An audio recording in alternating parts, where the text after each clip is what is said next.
Hello and welcome to BBC World News. In the last few minutes, the British Foreign Secretary Dominic Raab has said that the killing of unarmed civilians and children in Myanmar represents a new low. At least 60 people have died. The crackdown came on Armed Forces Day when the military junta held a parade to show off its strength. The country's senior general said the military would protect the people and strive for democracy. Our correspondent Laura Bicker reports from Bangkok. Defiant, determined and undaunted, even when faced with bullets. They scream in protest, armed with sticks and slingshots. Street battles sprung up in over 40 towns and cities across the country. Protesters sheltered behind makeshift barriers in their neighbourhoods, but the gunfire at times appeared relentless. One by one, they carried and counted their injured and dead.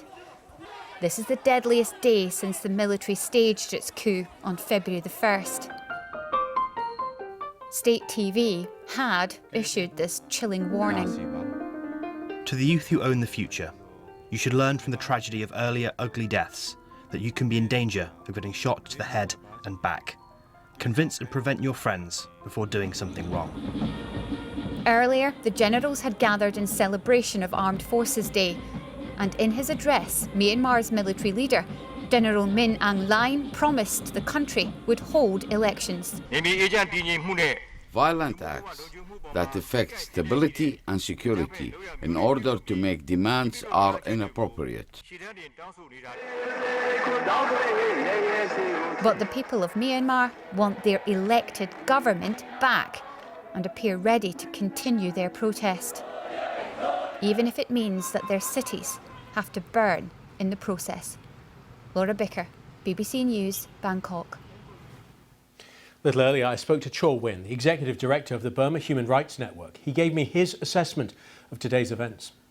It's a massacre. It's not a crackdown anymore. It is, you see the whole country, all the main roads and every cities and town. There isn't any way there is no one dead, no one killed, including 5-year-old baby also killed. And that means this fascist military has no limit, no ethic, no principle. They will kill everyone who cross the line, and they will cross every line, every limitation. They don't they disregard and disrespect international law, and they are committing crime against humanity.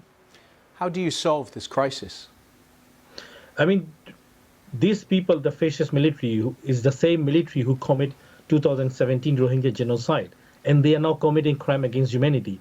It is important that the international community need to use all possible way to stop that ruthless military killing from, massacring the civilians in Burma. So we have no protection. The civilian people, the civilians are risking their life every day, every minute. And this is the international community immediately need to impose arms embargo and block all the, financial and resources everywhere from, flowing to Burma. Cho Win there.